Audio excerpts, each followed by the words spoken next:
आर्य समाज एक राष्ट्रीय आंदोलन है। सनातन धर्म जो है, सही मायने में इसका मुख्य नाम है वैदिक धर्म। सनातन किसे कहते हैं? जो सदैव नूतन रहे। कथनी और करनी में जो अंतर होता है उसका नाम पाखंड है। वे अपना प्रभाव डालने के लिए हमारे हिंदू समाज को दिग्भ्रमित कर रहे हैं। सत्य अगर दुनिया में एक है, संसार में एक है, तो धर्म एक ही होगा और उस धर्म का नाम है वैदिक धर्म। वाल्मीकि रामायण में कहीं भी हिंदू शब्द का प्रयोग नहीं है। रामचरितमानस लिखी गई है, उसमें तुलसीदास बाबा ने कहीं भी हिंदू शब्द का प्रयोग नहीं किया। महाभारत में कहीं भी हिंदू शब्द का प्रयोग नहीं है। देश की स्वतंत्रता के आंदोलन में भाग लेने वाले 85% आर्य समाजी थे। मैंने भागवत बनाने वाले को गर्भ में ही नष्ट क्यों नहीं कर दिया? वेद कोई कर्म कांड नहीं है। वेद में जितना ज्ञान विज्ञान भरा पड़ा है सारे संसार के अंदर, सब वेदों से गया है। क्योंकि भागवत में ऐसी अश्लील और गंदी बातें लिखी हुई हैं, गीता में कहीं भी हिंदू शब्द का प्रयोग नहीं है। नमस्कार, इंडिया फर्स्ट में आपका स्वागत है। मैं आपके साथ रविंद्र कुमार संवाददाता और मेरे सहयोगी योगी प्रजापति छोटी काशी अनुसार से इस समय पर हमारी टीम जुड़ी हुई है डिवाई क्षेत्र के गांव जलालपुर में, जो कि यहाँ पर एक वैदिक सत्संग का आयोजन हो रहा है। बड़ा ही विशाल कार्यक्रम हो रहा है। तो इस कार्यक्रम के बारे में जानकारी करते हैं। तो हमारे साथ में जुड़े हुए हैं श्री गजेंद्र सिंह आर्य प्रवक्ता गांव जलालपुर से। मैं आपसे पूछना चाहता हूं कि आर्य समाज किसे कहते हैं? आर्य समाज एक राष्ट्रीय आंदोलन है। हिंदू समाज के अंदर आई गई जो विकृतियां हैं, अनेक मतांतरों के कारण जो समाज में गिरावट आई है, महर्षि दयानंद के द्वारा स्थापित आर्य समाज 1875 में जो हुआ था, महर्षि दयानंद ने देखा कि सबसे ज़्यादा ये देश जो है लंबे समय जो पराधीन रहा है, इसका मुख्य कारण क्या है कि हिंदू समाज के अंदर जो गिरावट है उसके कारण जो है ये समाज जो है लंबे समय पराधीन की रहा है। दूसरा सवाल मेरा ये है आपसे कि सनातन धर्म किसे कहते हैं और धर्म के नाम पर एक समुदाय दूसरे समुदाय को मारा है, ये धर्म की अज्ञानता है या ज्ञानता है? देखिए, सनातन धर्म जो है सही मायने में इसका मुख्य नाम है वैदिक धर्म। हम जब पढ़ते थे तो उस समय हिंदू शब्द का प्रयोग नहीं होता था। धर्म के नाम के सामने वैदिक धर्म लिखा जाता था। लेकिन धीरे धीरे जैसे अविद्या का लोप हुआ और ऐसे मतांतर अनेक जो है वो सम्मिलित हो गए, तो उन्होंने क्या है, हिंदू धर्म, जैन धर्म, सिख धर्म, इस्लाम धर्म, ये सारे यहूदी धर्म, अनेक मतांतरों को धर्म कहने लगे। सरकार भी वोटों के कारण इनको जैन धर्म को, सिख धर्म को, इस्लाम धर्म को या अन्य मतांतर को धर्म की मान्यता दे दी। सत्य अगर दुनिया में एक है, संसार में एक है, तो धर्म एक ही होगा और उस धर्म का नाम है वैदिक धर्म। इस वैदिक धर्म को ही सत्य सनातन वैदिक धर्म के नाम से जाना जाता है। सनातन किसे कहते हैं? जो सदैव नूतन रहे और पुरातन भी हो, उसमें किसी भी प्रकार का कोई भी इस तरह से परिवर्तन ना आए, अर्थात जैसा समय हो उसके अनुसार अपने आप को उसी धारा में जोड़ दे। आज वैदिक धर्म के नाम पर जो ढोंग और पाखंड परोसा जा रहा है, मैं देख रहा हूँ सारे समाज में इतना गलत टीवी चैनलों के माध्यम से भी, मैं भले ही व्यक्तिगत रूप से किसी चैनल का नाम नहीं ले रहा हूँ, वहाँ पर भी ऐसे पाखंडी लोगों को सनातन धर्म के बड़े बड़े प्रवक्ता और बड़े बड़े उपदेशक बताया जा रहा है, जबकि उनको सनातन धर्म के बारे में, वैदिक धर्म के बारे में कोई तोला मासा रत्ती की भी जानकारी नहीं है। पाखंड पोल जो आजकल चल रहा है उसमें न्यूज नेशन में, उसमें भी ऐसे अविद्वान बुलाए गए हैं। उन्हें मैं विद्वान नहीं कहता, वो किसी सिफारिश से पहुंचते हैं या ले दे करके पहुंचते हैं, किसी के माध्यम से पहुंचते हैं। आर्य समाज वो संस्था है, राष्ट्रीय आंदोलन है।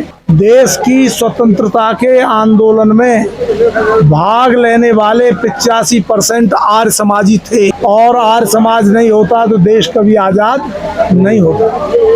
तो सर, ये एक समुदाय दूसरे समुदाय पर वार क्यों कर रहा है? इसका मुख्य कारण है अविद्या।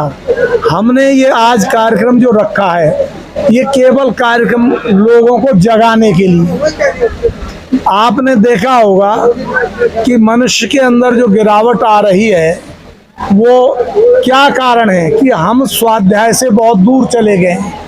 जब व्यक्ति का कोई स्वाध्याय नहीं होगा, हमारे घरों में किसी भी प्रकार की वैदिक आर्ट्स ग्रंथ नहीं होंगे, तो हमें कोई भी बहका सकता है। और जो हमारे ऊपर आरोप या आपस में एक दूसरे पर छींटा कसी चल रही है, उसका मुख्य कारण क्या है? मुख्य कारण ये है कि आज जो है लोग जो है जहाँ भीड़ अधिक होती है वहीं उसी संत को, उसी उपदेशक को बड़ा उपदेशक माने बैठे हैं, चाहे वो भागवत कथाकार हो चाहे अन्य, और जहाँ लाखों की भीड़ होती है उनको बड़ा मान रहे हैं। लेकिन जहाँ 10, 20, 50 लोग या बौद्धिक लोगों का समुदाय हो उसे वो ज़्यादा उपदेशक बड़ा नहीं मानते। अच्छा, आप ये बतलाइए, जैसे कि जिन व्यक्तियों को वेदों का ज्ञान है, क्या वो धार्मिक हैं? नहीं, ऐसा नहीं हो सकता। धर्म की ये परिभाषा नहीं है। धर्म की परिभाषा मुख्य रूप से है कि जिसके जीवन में सदाचार हो, जिसके जीवन में किसी भी प्रकार की बुराई ना हो। धर्म की परिभाषा में ये कहीं भी नहीं लिखा है कि आर्य समाज कोई ग्रहण करके व्यक्ति धार्मिक हो सकता है। धार्मिक का सही मायने में सदाचार से है। कितना ही बड़ा विद्वान हो, वेदों का विद्वान हो, अगर उसके आचरण में कुछ भी नहीं है तो वो वेदों का कितना ही बड़ा विद्वान हो, उसको हम सदाचारी धार्मिक विद्वान नहीं कह सकते। बहुत अच्छी सूक्ति है कि आचरणहीनम पुनंतु न वेदा, आचरणहीन का तो वेद भी उद्धार नहीं कर सकते। आर्य समाज के उपदेशक इसी बात को कहते हैं कि जो बोल रहे हैं वो हमारे क्या है, अंदर होना चाहिए, आचरण में होना चाहिए। कथनी और करनी में जो अंतर होता है उसका नाम पाखंड है। आर्य समाज इसी से समाज को सावचेत कर रहा है। तो बाबा, जैसे क्या वेदों का जो सत्संग होता है, मनुष्य का जो क्या बदलाव होगा? आज से 1,97,29,49,126 वर्ष से अनवरत रूप से ये शिक्षा दी जा रही है वेदों के द्वारा। जब आदमी बहुत उच्च कोटि का तपस्वी था, साधक था, सदाचारी था, तब उसको लिखना पढ़ना की आवश्यकता नहीं थी। उस समय वो श्रवण करता था। यह फिर वेदों को लिखित में कलमबद्ध किया गया और फिर जो है ये विद्या हमारी लोप हो गई। और उसके बाद जो है धीरे धीरे क्या है, आर्य समाज के संस्थापक महर्षि दयानंद के द्वारा ये बताया गया कि वेदों की ओर लौटो, ये उनका मुख्य नारा था। कृवंतो विश्वम आर्यम, संसार को आर्य बनाओ, ये उनका मुख्य नारा था। जब से हम इन दो रास्तों से भटक गए, तब से हमारे राष्ट्र में और इस पूरे भूमंडल पर गिरावट आ गई। महाभारत काल तक वैदिक चर्चा होती थी, उसके बाद महाभारत काल के बाद जितने भी मतांतर बढ़े वे अविद्या के कारण ग्रसित हो गए। अच्छा, आज का युवक भटक रहा है, आज का युवक भटका है जो देश की जान और शान और मान है, और आज वो धार्मिक योजना यानी कि वेदों से, शास्त्रों से अलग होता जा रहा है। युवाओं के लिए क्या कहना चाह रहे हैं? हम युवाओं के लिए ये कार्यक्रम है, विशेषकर युवाओं के लिए जो ये कार्यक्रम है इसलिए दिया जा रहा है कि हर मतांतर के लोग आए दिन कहीं ना कहीं प्रचार प्रसार में लगे हुए हैं। खास करके मानिए कि विधर्मी लोग जो हैं, चाहे वो किसी भी तरह के हों, वे अपना प्रभाव डालने के लिए हमारे हिंदू समाज को दिग्भ्रमित कर रहे हैं। रामधारी सिंह दिनकर राष्ट्र कवि जो थे, उन्होंने बहुत सुंदर अपनी एक पुस्तक लिखी है जिसका नाम था संस्कृति के 4 अध्याय। उन्होंने लिखा है कि आर्य समाज के द्वारा ही मनुष्य की आवाज बुलंद हुई है। नहीं, जब तक आर्य समाज और महर्षि दयानंद नहीं थे, ये हिंदू समाज जो है अंग्रेजों के काल में और इस्लाम के काल में ये फुसफुसिया समाज हो गया था। ये तर्क करना नहीं जानता था, शास्त्र करना नहीं जानता था। इसलिए जितने संसार में विधर्मी बढ़े वो हमारी कमजोरी से बढ़े। तो युवाओं को ये है कि वेदों की ओर लौटो, अपने घर में ऋषि महर्षि महान पुरुषों की जो स्वस्थ परंपरा थी उस पर चलने का प्रयास करें तो हमारा निश्चित उद्धार होगा। वेद कोई कर्मकांड नहीं है। वेद में जितना ज्ञान विज्ञान भरा पड़ा है सारे संसार के अंदर सब वेदों से गया है। तो हिंदू शब्द की उत्पत्ति कहाँ से हुई है? हिंदू शब्द हमारे कहीं भी शास्त्रों में नहीं है। 400 साढ़े 400 वर्ष पहले अकबर के काल में रामचरितमानस लिखी गई है, उसमें तुलसीदास बाबा ने कहीं भी हिंदू शब्द का प्रयोग नहीं किया। वाल्मीकि रामायण में कहीं भी हिंदू शब्द का प्रयोग नहीं है। महाभारत में कहीं भी हिंदू शब्द का प्रयोग नहीं है। गीता में कहीं भी हिंदू शब्द का प्रयोग नहीं है। भागवत आदि जितने हमारे 18 पुराण हैं, भले ही उन पर आर्य समाज जो है टीका टिप्पणी करता हो, लेकिन उनमें भी कहीं हिंदू समाज की नहीं है। ये देन जो हिंदू शब्द आया है ये आयातित शब्द है। जब यहाँ इस्लाम का जोर था आज से लगभग 800-700 वर्ष पहले, खास करके और औरंगजेब के जमाने में ज्यादा अत्याचार हुए। हिंदू शब्द उनकी अरबी भाषा में काफिर को, चोर को, लुटेरे को, बदमाश को कहते हैं। और आज हम बड़े गर्व से कह रहे हैं कि गर्व से कहो हम हिंदू है, जबकि हमें बोलना क्या चाहिए? गर्व से कहो हम आर्य है। संकल्प वाचन भी यहाँ किया जाता है तो आर्य वर्तांतर्गते बोला जाता है, कहीं हिंदू वर्तांतर्गते नहीं बोला जाता। कब से? लगभग 2 अरब वर्ष से, 1,97,29,49,126 वर्ष से आर्य वर्तांतर्गते बोला जा रहा है। ये हिंदू शब्द आयातित शब्द है, ये भारतीय संस्कृति या वैदिक संस्कृति का शब्द नहीं है। तो 18 जो पुराणों का आपने बखान किया है वो कौन कौन से हैं? 18 पुराणों के नाम की चर्चा आपने हमसे पूछी है। बहुत सारे पुराण हैं।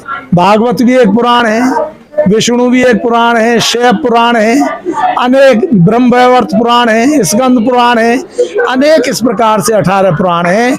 इन पुराणों को महर्षि दयानंद व्यासकृत बताया जाता है, लेकिन ये व्यासकृत महर्षि द्वारा लिखे हुए नहीं है।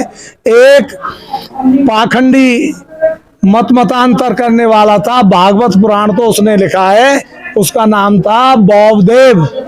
और महर्षि दयानंद को भागवत को पढ़ करके ये लिखना पड़ा, हे ईश्वर तेने भागवत बनाने वाले को गर्भ में ही नष्ट क्यों नहीं कर दिया? क्योंकि भागवत में ऐसी अश्लील और गंदी बातें लिखी हुई हैं कि भागवत के बड़े बड़े आचार्य, चाहे देवकी नंदन ठाकुर हो, चाहे ये अपना अनिरुद्ध आचार्य हो, और अनेक ऐसे आचार्य, रुद्रगिरी महाराज हो, अगर भागवत के एक एक पृष्ठ को समाज और महिलाओं के सामने पढ़ करके सुना दें तो आप जैसे पत्रकार जो है ईंट पत्थर फेंकवा देंगे, क्योंकि उसमें ऐसी अश्लील और गंदी बातें लिखी हुई हैं। अब केवल भागवत पुराण को ऐसा बताया जा रहा है कि ये जो पुराण है इसके सुनने से ही सब पाप कट जाते हैं, ऐसा कुछ भी नहीं है।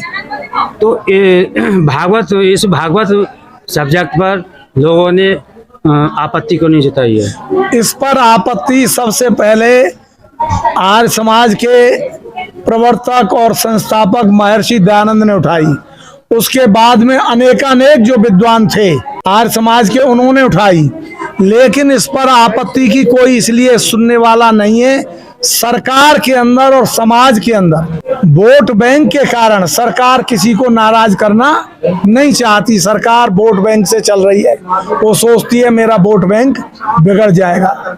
मुख्य कारण यह है। यदि कोई शास्त्रार्थ करना चाहे, कोई अपने विचारों का शंका समाधान करना चाहे, तो हम जैसे छोटे से छोटे व्यक्ति से भी वो अपनी शंका समाधान कर सकता है। और यदि उसको कहीं कोई आपत्ति है तो हम उसका भागवत के विशेष जानकार वाले व्यक्ति का बड़े किसी विद्वान से शास्त्रार्थ कर सकते हैं। हाँ, शास्त्रार्थ करा सकते हैं। लेटेस्ट अपडेट के लिए हमारे चैनल न्यूज़ इंडिया फर्स्ट को लाइक, शेयर एंड सब्सक्राइब करें एंड यस बेल आइकन को प्रेस करना ना भूलें।